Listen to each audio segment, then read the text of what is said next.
E agora o nosso contato vai ser com Marcos Pereira, do Partido Republicano, que era contrário, né? Ele que é deputado federal, ele era contrário ao adiamento das eleições, mas aí ele fez uma ode à democracia, dizendo que beleza é a democracia, né? Que nos convence pelo diálogo. E eu me convenci que é importante adiar as eleições. Foram apenas recomendações médicas e do presidente do TSE que o fizeram mudar de ideia, ou tem a ver também com a verba para prefeituras e a volta do horário político, hein, deputado Marcos Pereira? Bom dia. Bom dia a todos da Rádio Bandeirantes, do programa Jornal Gente. De fato, eu me manifestei e vinha me manifestando contrário ao adiamento das eleições, porque não tinha ainda tido um diálogo como nós tivemos com vários infectologistas, vários médicos, recentemente, inclusive esse diálogo organizado pela presidência do Tribunal Superior Eleitoral. Quando nós verificamos que pode haver, não obstante ninguém tenha segurança de que haverá, mas que pode haver uma queda na curva de infecções para novembro, e também depois de conversar ao telefone com o presidente do Tribunal Superior Eleitoral, o ministro Luiz Roberto Barroso, em que nos informou uma pequena dificuldade que o Tribunal Superior Eleitoral teve de testar as urnas, porque estavam todos os servidores do tribunal e também da Justiça Eleitoral nos estados em confinamento, eu entendi que o melhor seria mesmo o adiamento. Porque também é importante mencionar, para concluir, que pesquisas recentes saíram e apontam que a maioria dos eleitores aprova o adiamento. E os únicos que vinham até então resistentes ao adiamento são os prefeitos. E essa verba que você mencionou, ela já está prevista na medida provisória 938. A única coisa que foi conversado é para que haja, então, a garantia pelo Poder Executivo de que esses recursos cheguem mais aos municípios do que aos estados, porque aí você dá mais condições para que os prefeitos possam atravessar esse momento de dificuldade que o país está vivendo. Mas esse dinheiro seria para já? Porque esses prefeitos vão se beneficiar, né? A eleição é agora e muitos são candidatos à reeleição.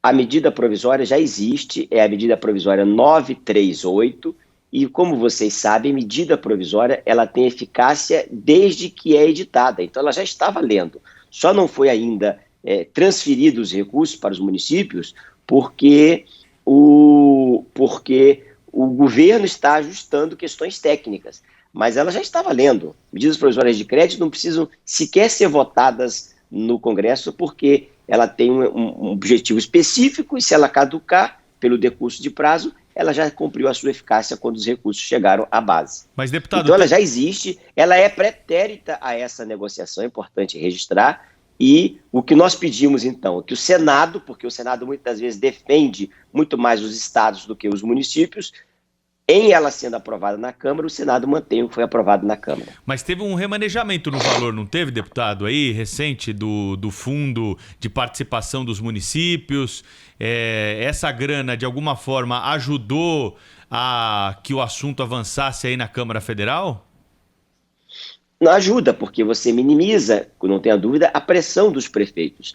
Uma parcela significativa dos deputados, ela é eleita com apoiamento dos prefeitos. Então, o deputado, por natural, é sensível à pressão do prefeito. Quando você recebe informações dos prefeitos, da maioria dos prefeitos, da Associação dos Prefeitos, Associação Nacional dos Prefeitos, Confederação Nacional dos Prefeitos, de que há prefeituras que a partir de outubro poderá não ter recursos para pagar sequer o salário dos servidores, então você acaba numa negociação incluindo isso no tabuleiro. Ela pode beneficiar um ou outro prefeito, mas a verdade é que quem está bem nas pesquisas prefere até que a eleição seja feita antes, independentemente de recursos ou não.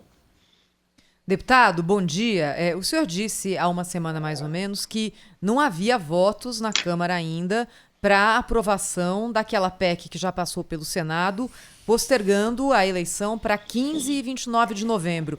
Mudou esse quadro agora, deputado? Eu diria para você que o quadro está em mutação, ele está mudando. Não diria que hoje, terça-feira, dia 30 de junho, já tenha os votos suficientes, porque nós precisamos de 308 votos dos 308 votos dos 513 em 2 turnos. No meu partido, por exemplo, o qual eu sou presidente nacional, nós fizemos uma reunião na semana passada, no início da semana, e dos 32 deputados, 28 votaram pela manutenção da eleição no dia 4 de outubro. Evidentemente que agora nós estamos conversando com esses deputados para fazer um convencimento, dialogando para fazer um convencimento de mudança. Uns 3 ou 4 já se manifestaram favoráveis à mudança, então eu não diria para você que hoje teria votos para aprovar, mas nós estamos em construção para ver se conseguimos, de hoje até amanhã, pautar a medida provisória e, consequentemente, aprová-la. A medida provisória não, desculpe, a emenda constitucional. Ô, deputado, em relação ao projeto que veio do Senado, né? E a gente sabe que a não modificação de qualquer trecho pode acelerar esse processo todo. O trabalho é apenas de convencimento desses deputados para esse projeto ou algo vai ter que ser mudado, na opinião do senhor, nas conversas que o senhor teve para se aprovar essa PEC? As conversas que nós tivemos no final de semana, sábado, presencialmente, na residência oficial da Câmara, com o presidente Rodrigo Maia e vários líderes, tanto de esquerda quanto de centro, e também depois disso por telefone, ao longo do domingo e na data de ontem, o esforço é para manter o texto do Senado, para que ele não seja, para que ele não precise voltar ao Senado e seja promulgado o quanto antes. Aliás, nós estamos fazendo um esforço para ver se aprovamos hoje ou no máximo amanhã e promulgar na quinta-feira, porque na sexta-feira nós temos um prazo decorrente da legislação eleitoral que, se aprovada for a PEC, esse prazo será adiado. Todos os prazos para frente serão adiados a partir da promulgação da PEC. Os prazos para trás já estão preclusos e não serão modificados. E a discussão em torno do auxílio emergencial, como é que está na Câmara? O que o senhor acha que vai acontecer aí? 2 parcelas, parcelamento maior? Como é que o senhor vê isso? Eu tenho informações que está na agenda do presidente Jair Bolsonaro, na agenda oficial, na agenda divulgada de hoje, uma cerimônia, uma solenidade às 16 horas de assinatura da prorrogação do auxílio emergencial. Imagino eu que ele vai prorrogar os R$600, só não sei por quanto tempo, se por 2 meses ou se por 3 meses. Porque para modificar o valor, ele precisa enviar um projeto ao Congresso. Ele não pode modificar o valor sem aprovação do Congresso Nacional. Para postergar o benefício, mantendo o mesmo valor, ele pode fazer através de decreto. Como está programado hoje uma solenidade de assinatura desse decreto, eu imagino que ele vai manter os R$600. Por quanto tempo, confesso que eu não tenho essa informação. Deputado, queria voltar aqui só ao assunto do adiamento das eleições, né? O senhor citou o número do partido do senhor, Republicanos, indicando que havia ali uma resistência muito grande ao adiamento das eleições e, pelo que a gente sentiu também no centrão geral na Câmara, há essa resistência, o que não aconteceu no Senado. Precisa ter alguma outra sinalização para que deputados mudem de ideia a respeito disso, deputado? Como que o senhor vê esse quadro? Não, a política é feita de diálogo, é feita de acordos e foi conversado com o presidente do Senado que a necessidade, os 2 pontos principais, que inclusive estão amplamente divulgados aí na mídia, a medida provisória 938, então já foi conversado com o presidente do Senado para que, da forma que a Câmara votar, o Senado possa manter. Por outro lado, se eles não fizerem, ela voltará para a Câmara. E também há o retorno das inserções partidárias, não é eleitoral, é partidária, porque a eleitoral continua, existe e está em pleno vigor. E existe um projeto lá no Senado do senador Jorginho Melo, e então o que se acordou com Davi Alcolumbre é que o Senado vote esse projeto o quanto antes, para que a gente possa depois votar na Câmara. E os prazos eleitorais vão ser modificados com a mudança da data das eleições, deputado Marcos Pereira? Todos os prazos para o futuro serão mudados. Por exemplo, eu dizia agora há pouco que dia 4 de julho tem um prazo. Dia 4 de julho é o último dia para os que são servidores públicos, funcionários de prefeituras, do governo do estado, funcionários administrativos, se descompatibilizarem para concorrer às eleições. Esse prazo será postergado por 40 dias. As convenções, nós temos hoje uma previsão de que elas devem se iniciar entre 20 de julho e 5 de agosto. Elas serão prorrogadas também por 40 dias. Então, todos os prazos para convênios, para as prefeituras assinarem convênios com a Caixa Econômica, com os ministérios, também serão prorrogados por 40 dias. Eleição é importante, mas o auxílio emergencial que o senhor falou é mais importante. Aliás, a entrevista com o senhor está sendo transmitida também pelo Band News TV, canal 24 horas de notícia do Grupo Bandeirantes de Comunicação. Vice-presidente da Câmara Federal, deputado Marcos Pereira. Ontem a gente conversou aqui com o ministro Onyx Lorenzoni e ele falou sobre as propostas que estão na mesa do presidente da República, né?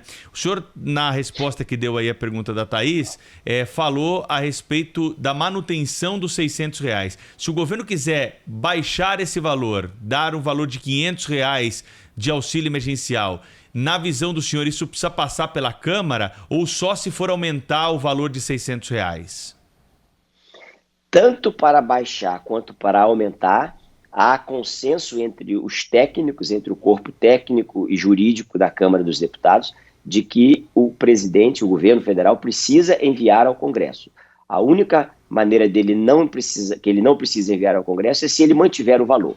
Portanto, eu quero crer que o presidente deverá manter, já que programou hoje a assinatura do decreto de prorrogação. E a propaganda eleitoral no rádio e na televisão, o que é que está sendo estudado? É a volta daqueles spots com propaganda? O que está em discussão?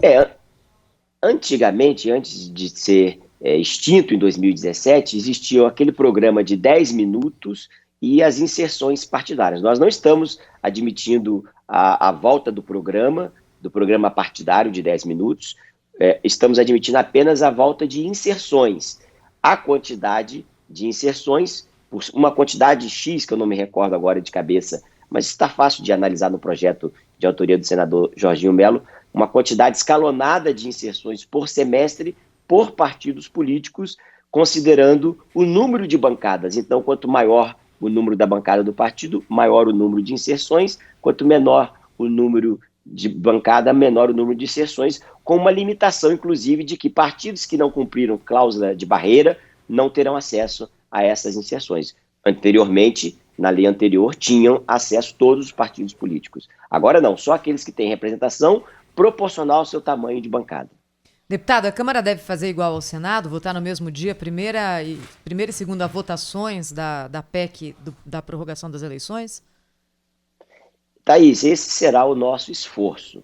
Nós queremos fazer isso porque o acordo é para que haja uma convergência. Já até discutimos no sábado, nessa reunião que eu mencionei, que tivemos lá na residência oficial da presidência da Câmara, o rito, que seria o mais célere possível, inclusive sendo mais célere, inclusive nos encaminhamentos de orientação de bancada, porque hoje uma orientação de bancada demora em média meia hora. A ideia é a gente colocar sim para todo mundo e só eventualmente um ou outro que for contra que colocará não e terá direito à fala. Assim nós vamos ganhar muito tempo e a expectativa é, sendo pautado hoje, a gente consiga avançar nos 2 turnos hoje. Mas a expectativa mesmo é que seja pautado amanhã. Eu acho que não haverá tempo para fazer hoje. Eu também acho que a democracia é uma beleza, como o senhor. Mas o senhor vê nessas mudanças aí o interesse do povo nisso ou o interesse de políticos? Eu costumo dizer aqui que eleição, principalmente essa municipal, é do interesse muito de políticos e jornalistas. O eleitor mesmo não está nem aí. Como é que o senhor vê isso? Pois é um erro, é uma falta de politização, no meu ponto de vista, do eleitor. O eleitor deveria se politizar mais, porque eu já discordo. Eu acho que a eleição mais importante é a eleição municipal, porque as pessoas nascem, as pessoas vivem, as pessoas criam raízes, criam a sua família e morrem nos municípios, nas cidades. É no município onde ela tem contato com as primeiras necessidades de serviço público, saúde, educação, e o município tem uma parcela importantíssima nisso. Se ela eleger um prefeito, um gestor que não corresponda, ela depois só pode se arrepender e mudar depois de 4 anos. Então, eu acho que as pessoas deveriam dar mais atenção a essas eleições E essas mudanças de que nós estamos discutindo está em consonância com pesquisas já divulgadas de que a maioria da população quer o adiamento porque está preocupado em sair para as ruas e por causa do momento que nós estamos vivendo da pandemia. Eu quero agradecer ao vice-presidente da Câmara Federal, deputado Marcos Pereira, do Republicanos, que conversou conosco ao vivo aqui no Jornal Gente da Rádio Bandeirantes. Grande abraço, deputado. Até uma próxima. Obrigado, um abraço e bom trabalho para vocês. Muito obrigada.